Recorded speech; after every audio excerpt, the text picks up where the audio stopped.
Hardasan ömrüm, hardasan ömrüm. Ay üzün uğurlu yoldaşı, hara getdi sirdaşı, ona bəxtdir qismət.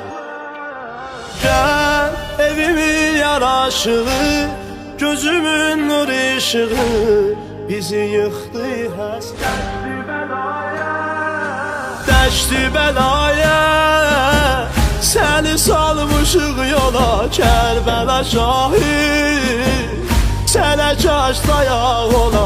Həzrəti Zəhra başına kölgə sala, can sənə qismət, qalmışıq əsrət. Hardasan ömrüm, gözümüz yolda qalıb, hardasan ömrüm, həsrətin dərdə salıb, hardasan ömrüm, aşiqin day qocalıb, hardasan ömrüm, hardasan ömrüm.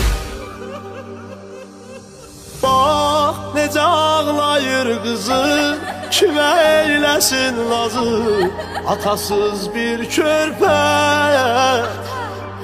Oğul şəkilin əzizləyir, birimizlə gözləyir, qayıdarsan bəlkə.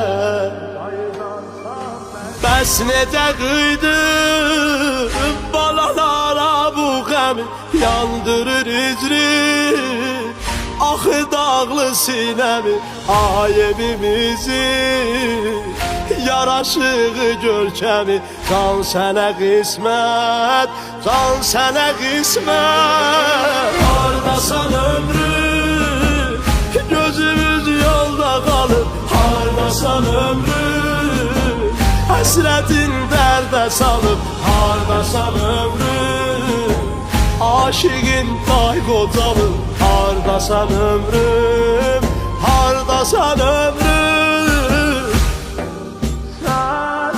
Sən ürəyinlə soymadın, baladan da doymadın, şirin olur balda.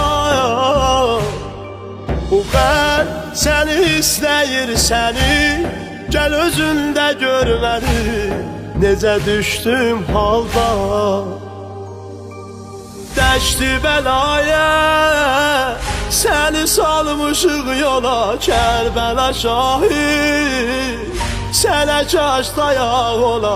Həzrəti Zəhra başına kölgə sala, can sənə qismət, qalmışıq əsrət. Hardasan ömrüm, gözümüz yolda qalıb, hardasan ömrüm, həsrətin dərdə salıb, hardasan ömrüm, aşiqin day qocalıb, hardasan ömrüm, hardasan ömrüm.